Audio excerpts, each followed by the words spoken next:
हाय, good afternoon. सास, बहू और सेंसेक्स के आज के इस एपिसोड में आप सबका स्वागत है। मदद करने के लिए इंदौर से अरिहंत कैपिटल मार्केट्स की कविता जैन आपको स्क्रीन पे नजर आएगी। Kavita ji, good afternoon. ये क्या रखा है बगल में? अवार्ड रखा है कोई क्या? Okay, it's a memento. अच्छा। Yes. Kavita ji, good afternoon. बस आता हूं आपके पास। पहले हम तक रीच आउट करने के, यानी कि सास, बहू और सेंसेक्स की टीम से रीच आउट करने के तरीके आपकी स्क्रीन पे। दो सिंपल से तरीके। एक है व्हाट्सएप नंबर 7045220000। नोट डाउन कर लीजिए। फ्लिप करेंगे तो एक ईमेल आईडी का ऑप्शन भी आ जाएगा और वो सिंपली सास, बहू और सेंसेक्स @nw18.com। स्पेलिंग देख लीजिएगा, सास, बहू और सेंसेक्स की। इधर आप रीच आउट करिएगा। टीम्स आपसे कांटेक्ट करेंगी, किसी दिन अपन लोग मुलाकात कर रहे होंगे और कविता जी जैसी कोई मार्केट एक्सपर्ट अपनी क्वेरीज सॉल्व कर रहा होगा। मार्केट्स बढ़िया है। अच्छा लग रहा है स्क्रीन देख के। 3/4% उछाल के साथ आज वेडनेसडे के दिन निफ्टी में कामकाज हो रहा है। तो कल ½ % का उछाल आया था, मतलब जाते थे ठंडे पड़ गए थे, लेकिन फिर भी ½ % मजबूती के साथ बंद हुए थे अपन कल 128 पॉइंट ऊपर। उसके ऊपर आज 180 पॉइंट का और तेजी, और बढ़िया ट्रेंडिंग डे बन रहा है। वॉलेटिलिटी है लेकिन कोई दिक्कत नहीं, अच्छा लग रहा है। 182 मतलब 23,100 के ऊपर कंफर्टेबली जोन अब, लेकिन 23,100 से 150 के जोन इंपॉर्टेंट है बिल्डअप के लिहाज से। देखते हैं, अभी तो बढ़िया है। आज जिस तरह के स्टॉक्स मूव कर रहे हैं ना, वो पॉकेट्स बताता हूं, उसको देख के लग रहा है कि बाजार अब तैयारी कर रहा है फाइनली एक बड़े इवेंट की। आज अगर डायरेक्टर साहब इंडेक्स दिखा सके तो दिखा सके, नहीं तो इंडिविजुअल जो भी डिफेंस, इंडस्ट्रियल्स, कैपिटल गुड्स, इस तरह की थीम्स इस समय आउट परफॉर्म कर रही हैं। और कैपिटल मार्केट्स बहुत पिटाई झेल रहे थे, रियल एस्टेट बहुत पिटाई झेला है ऑफ लेट। कैपिटल मार्केट्स मतलब शेयर बाजार से जुड़े हुए स्टॉक्स, वो सब पॉकेट्स अब बाउंस बैक कर रही। जो बहुत ज्यादा पिटी हुई थी वो, या फिर जो शायद एक तारीख फरवरी का, जो 1 फरवरी का बड़ा इवेंट है, उससे पहले से रिलेटेड स्टोरीज जो है, वो ऐसा लग रहा है स्क्रीन पे आउट परफॉर्म कर रही है। खैर, निफ्टी की कंट्रीब्यूशन प्लेट स्क्रीन पर रख देता हूं।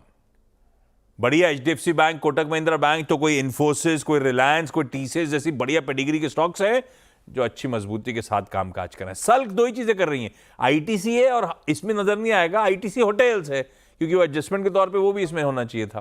तो ये दोनों बेसिकली सल्क कर रहे हैं, अदरवाइज ऐसा कुछ नहीं है। आज स्क्रीन ठीक है। और दूसरी अच्छी चीज जो ज्यादा इंपॉर्टेंट मेरे लिए, वो है breadth, advance decline, mid cap small caps का यूनिवर्स, ब्रॉडर मार्केट्स।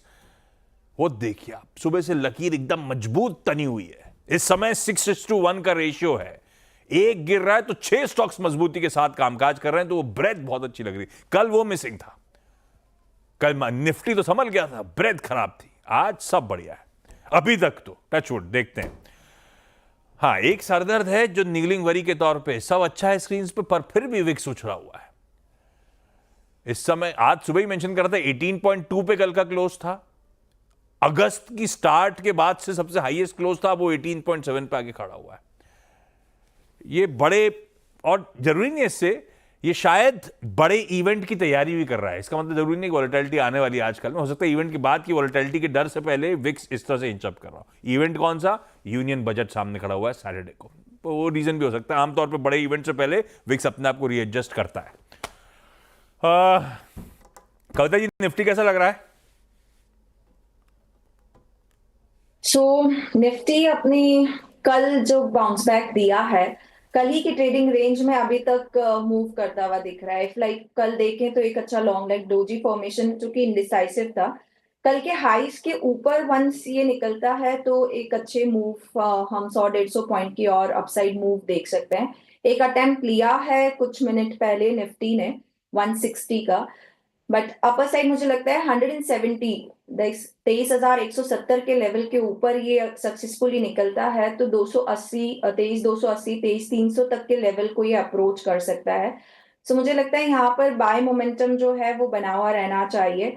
23,040 के एक स्टॉप लॉस के साथ हम 23,170 के ऊपर इसे अप्रोच कर सकते हैं for the target of 23,280 and 23,300 के लेवल के लिए।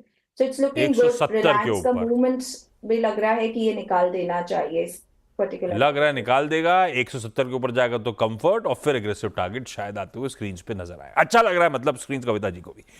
अच्छा, आज अपन को भोपाल जाना है, ग्वालियर जाना है और सूरत जाना है। सब आपको आपकी स्क्रीन पे जुड़ते हुए एक साथ नजर आएंगे। कुछ देर में आप लोगों के पास आ रहा हूं। गुड आफ्टरनून आप सबको।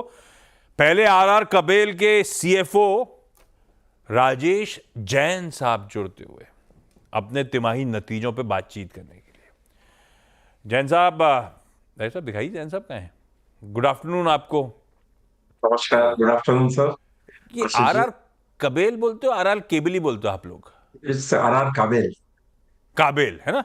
यस। अच्छा, कल इसने ना साल का चार्ट उठाइए डॉक्टर साहब। पेन है मार्केट्स में, वो रिफ्लेक्ट हो रहा था आरआर काबिल के स्टॉक पे भी। कल मेरे ख्याल से 52 वीक, आज या कल में 52 हफ्तों के लोज छुए थे 1180 के आसपास के। आज का इंटरडे कहाँ है देखिएगा जरा सा। तो अपने 1900 ऑड लेवल के हाई से अच्छा खासा करेक्टेड ये स्टॉक। ठीक है, नतीजों पे आता हूं मैं, नतीजों पे सेगमेंट्स वगैरह सब पे उतरता हूं।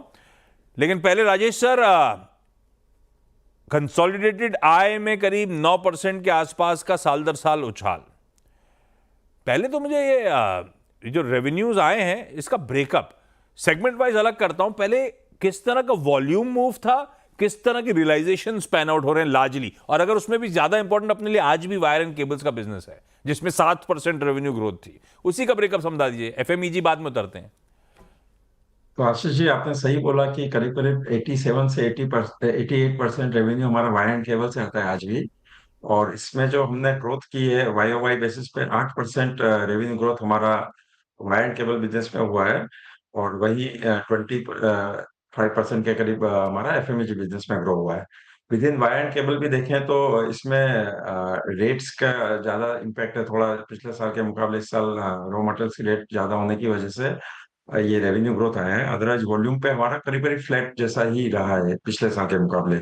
ऑन ईयरली बेसिस अगर 9 मंथ वर्सेज 9 मंथ देखते हैं तो करीब करीब 5% की वॉल्यूम ग्रोथ हुई है हमारी, जिसमें से एक्सपोर्ट में ज्यादा ग्रोथ रही है।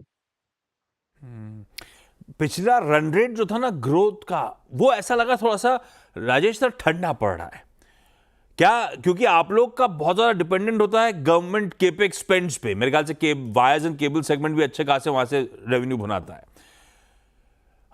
इस बार तो खैर जो अनाउंसमेंट आएगा तब की तब देखेंगे केपेक्स पे क्या खर्च करने वाली सरकार, एनीबॉडीज गैस। लेकिन पिछले साल जो 11.11 लाख करोड़ की बात करी थी, बीच में अपडेट इस तरह की थी कि वो उतना खर्च तो कर ही नहीं रही है सरकार, सब मामला धीमा पड़ गया है। उसी का असर दिख रहा है क्या इस बार, जो मोमेंटम स्टीम थोड़ी सी ठंडी पड़ी है? ये ऐसा लग रहा है कि ओवरऑल इंडस्ट्री बेसिस पे जो थोड़ा धीमा दिख रहा है उसका एक बड़ा रीजन ये भी है। हालांकि आरआर काबिल के केस में अभी भी हमारा रेवेन्यू जो है 70% करीब वायर से आता है। और प्लस इसमें भी 28% जो हमारा रेवेन्यू वो एक्सपोर्ट से आता है। तो हम इंडिया के सबसे बड़े एक्सपोर्टर्स हैं। बट हाँ, ऑफ कोर्स जो ये जो थोड़ा गवर्नमेंट स्पेंड में कमी आई है या रियल एस्टेट में जो एग्जीक्यूशन लेवल पे जो थोड़ा दिख रहा है, हालांकि हमने देखा रियल एस्टेट में काफी अच्छी डिमांड है। बट जो एग्जीक्यूशन जो हो रहे हैं रियल एस्टेट में प्रोजेक्ट्स, वहां पे थोड़ा धीमापन है। और इसी का इम्पैक्ट है कि इस साल हमारी जो ग्रोथ है, जो हमने साल के शुरू में प्लान किया था, उतना नहीं अचीव कर पाए हैं। बट ये first half of this year में ज्यादा इम्पैक्ट था। गोइंग फॉरवर्ड अभी ऑफ लेट जो है चीजें नॉर्मल हो रही है और ऐसा लगता है कि Q4 जो है अगेन ट्रैक पे आएगा तो हम ग्रोथ जो प्लान किया था उस रेंज में चले जाएंगे। हाँ। अच्छा, एक चीज अच्छी, हालांकि अभी पोर्शन ऑफ द रेवेन्यूज कम आते हैं एफएमईजी से, जो आपने भी कहा सही है, पर उसमें ग्रोथ अच्छी है। बेस भी छोटा है तो शायद ग्रोथ 20% रेवेन्यू ग्रोथ है। आपके लॉसेस रिड्यूस हो रहे हैं। बिफोर इंटरेस्ट एंड टैक्स तो 12.5 करोड़ के लॉस रिड्यूस होकर 4, 4.25, 4.5 करोड़ रुपए के आसपास पहुंचे हुए हैं। कब तक आप लोग मान के चल रहे हो ब्रेक इवन? FY26 एक्सपेक्ट करूं ये सेगमेंट ब्रेक इवन हो जाएगा सर? हम एक्सपेक्ट कर रहे हैं कि जो अगले साल का जो Q1 आएगा, यानी कि जून 25 वाला जो क्वार्टर होगा, वहां पे हम इबिटा लेवल पे ब्रेक इवन कर लेंगे एफएमईजी में। और इसी तरह अगर देखें इस साल की जो ग्रोथ रही, करीब करीब मार्जिन इंप्रूवमेंट जो 370 बिप्स का हुआ है। So this is in right direction. ठीक बात। अच्छा, जाते जाते एक आखिरी सवाल है। अभी अपन खड़े हैं 13% पे एफएमईजी में। आप लोग ने कहा था 25% एफएमईजी के टारगेट कर रहे हैं कुल मिक्स का, वहां तक पहुंचाने की तैयारी। कब तक हो रहा है वो? नहीं, इसमें थोड़ा सा मैं करेक्शन करना चाहूंगा। 25% बहुत दूर है, क्योंकि हमारा जो ग्रोथ है, since wire and cable business भी एक फास्ट ग्रोइंग बिजनेस है, तो वो दोनों ही बिजनेस ग्रो हो रहे हैं। तो हो सकता है वायर एंड केबल अगर 15% ग्रो होता है और एफएमईजी अगर 25% ग्रोथ होता है, तो अगले 4-5 साल में ये एफएमईजी जो है 18 से 20% कंट्रीब्यूट करेगा। बट ऑफ कोर्स जब सेपरेट लेवल पे देखेंगे तो एफएमईजी में भी हमारा 25% ग्रोथ का प्लान है, which is above the industry average. ठीक बात। चलिए sir, thank you so much जुड़ने के लिए। नतीजों आपकी कमेंट्री बाजार को पसंद आ रही है, क्या हो गया पता नहीं, 40 रुपए स्टॉक ऊपर 3.5% का उछाल। तो अपने ईयर लो से एक बढ़िया रिकवरी का मूड में आर कबेल का मैंने सही बोला क्या? आर कबेल का स्टॉक, कबेल का स्टॉक। इस बीच केपीआईटी टेक के नंबर्स आए, एकदम से स्पाइक आया था, अब स्टीम लूज हो रही है। मेरे पास साल दर साल आंकड़े सामने स्क्रीन पे चल रहे हैं। रेवेन्यूज में 17-18% का jump, profit 20%, EBIT 22% improvement. Q1Q ticketing चलाना शुरू कर चुकी है आपकी स्क्रीन पे, वो ज्यादा इंपॉर्टेंट है। साल दर साल भी रन रेट मुझे फीका ही लग रहा है। जो स्पाइक आया था वो ठंडा भी पड़ रहा है, इसीलिए आपको केपीआईटी टेक का देखने को मिल रहा है। बाकी के नंबर स्क्रीन पे चल रहे हैं। मैं क्विकली अब सवाल जवाब के सिलसिले की शुरुआत कर रहा हूं। संगीता जी के पास पहले भोपाल चला जाए। संगीता मैम हाय, आपका पहला सवाल मैम। सर नमस्कार, सभी को नमस्कार। भाई भोपाल में ठंड पड़ रही है क्या? हाँ सर, जबरदस्त। अरे वाह। संगीता मैम पहला सवाल, नमस्कार आपको। सर मेरा पहला सवाल है सर, एक्साइड इंडस्ट्रीज मेरे पास में है 330 के भाव से 300 शेयर्स। तो मैं कब तक रुकूं? 6 मंथ तक रुकना चाहती हूँ अगर, तो क्या मुझे अच्छे भाव मिलेंगे? और इस बीच बड़े थे भाव, मैं नहीं बेच पाई, मैंने गलती करी, लेकिन अब ना क्या वो किसी को पता थोड़ा ना होता है कि वहां से ठंडा पड़ जाएगा। ठीक है, चलता है। फंडामेंटली अच्छी कंपनी होनी चाहिए पोर्टफोलियो में, ले दे के रुलाएगी नहीं। एक्साइड है उनमें से एक। 20 रुपए के गेन्स हो रहे हैं। कविता जी अगर थोड़ा और रख लूंगी लंबा तो और कमाई होगी क्या? आज खैर अपने रिजल्ट्स पे रिएक्ट कर रहा है, और फंडामेंटली तो ब्रोकरेजेस मेरे ख्याल से आज सुबह मुझे याद पड़ता है 538 और 540 के दो ब्रोकरेज के टारगेट्स हैं। तो लॉन्ग टर्म टारगेट्स तो एग्रेसिव हैं। चार्ट्स अच्छे लगते हैं क्या? चार्ट सेटअप अगर अभी आप देखेंगे तो कल के बाद आज जो ये मूव दे रहा है, ये शॉर्ट कवरिंग बताते हुए दिख रहा है एज ऑफ नाउ। बट चूंकि फंडामेंटली स्ट्रॉन्ग है काउंटर, मुझे लगता है, और मैम का लेवल जो है वो फॉर श्योर आते हुए दिख सकते हैं। होल्ड करना चाहिए। और मीडियम टर्म के टारगेट्स टेक्निकली अगर मैं कहूँ तो मुझे लगता है 411 की तरफ ये बढ़ता हुआ दिख सकता है। एंड इमीडिएटली एक अच्छा मूव तब आते हुए बनेगा जब ये 360 के ऊपर निकलता हुआ दिखेगा। ज्यादा दूर नहीं है, 351 के लेवल पर है। आप स्टॉप लॉस मेंटेन करें 320 का अपने काउंटर पर, और होल्ड करें पोजीशन। बढ़िया है। 360 के ऊपर गया तो 400 411 के मीडियम टर्म के टारगेट्स, और उन ब्रोकरेजेस की मानो विदेशी ब्रोकरेजेस तो वो तो 538 540 लॉन्ग टर्म के टारगेट, 12 महीने के एटलीस्ट। तो रखिए मैम, होल्ड करिए 320 के एसएल के साथ। शिवानी जी के पास ग्वालियर चला जाए। शिवानी शर्मा जुड़ती हुई। Shivani ma'am hi, good afternoon ma'am, आपकी पहली क्वेरी। सर मेरी पहली क्वेरी है, कैनरा हाँ। बैंक के मेरे पास 1000 शेयर है 92 कैनरा के बैंक के रेट पर। जी 1000 शेयर है, किस भाव पे मैम? 92 के भाव पे सर। 92 कितना है? तो आपकी खरीद भाव के इर्द गिर्द खड़ा हुआ है। लंबी अवधि के लिए लिया था या ट्रेडिंग रिजल्ट देख के लिया था? सर अभी 1 महीने के लिए लिया है बजट के हिसाब से। बजट के हिसाब से कुछ ग्वालियर को पता चला कि बजट में बैंक के लिए कुछ आ रहा है क्या? इसीलिए तो सर किया है आपको। आज ले तो हम पहले ही लिया है आपने। खैर कविता जी, अगर एक आध महीने के हिसाब से लिया कैनरा बैंक तो कैसा लग रहा है आपको? कैनरा बैंक एसेट मुझे लगता है पोजिशनली होल्ड करेंगे, थोड़ा अपना टाइम फ्रेम बढ़ा के रखते हैं तो काउंटर अच्छा है।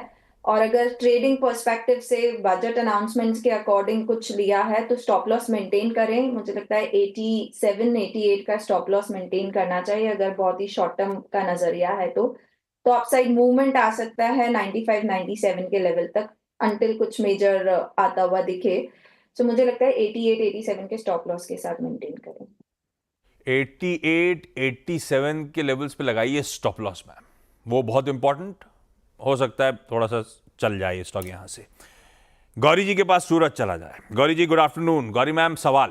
Good afternoon sir. Good afternoon ma'am. Sir मेरे पास एक्सिकम टेलीसिस्टम के 250 शेयर हैं जो कि मैंने 293 पे खरीदे हैं। मुझे जानना है कि मैं इसके लिए कितने लॉन्ग तक वेट कर सकती हूँ। एग्जीकॉम, ये क्यों खरीदे थे? ये एग्जीकॉम तो हाल की लिस्टिंग है क्या? नहीं सर, 6 मंथ हो गए हैं और नहीं नहीं, हाल क्यों? हाँ, इससे तो पुरानी, 1 साल से आसपास की। जी। ठीक है, तो आपने क्यों लिए? लॉन्ग टर्म के लिए लिए थे? जी, लॉन्ग टर्म इन्वेस्टमेंट के हिसाब से। इसका तो मामला ठंडा पड़ा जा रहा है। कविता जी, देखते हो क्या? ट्रैक किया है क्या? फंडामेंटली जब मैं देख रही हूँ काउंटर को तो इट्स नॉट दैट इम्प्रेसिव। मुझे लगता है बेहतर प्लेयर मार्केट में अवेलेबल है। कंपनी पर डेट भी दिख रहा है, डेट टू इक्विटी रेशियो भी ऊपर की तरफ है। मुझे लगता है एग्जीकॉम में अभी 236 के लेवल एज ऑफ नाउ दिख रहे हैं। इससे बेहतर हम एक्साइड में अपनी पोजीशन बना सकते हैं, जो अभी अभी हमने डिस्कस किया, वहां एक पोजीशनिंग की जा सकती है। इवन मुझे लगता है एचबीएल इंजीनियरिंग वो भी एक अच्छा काउंटर है, वहां पर पोजीशनिंग कर सकते हैं।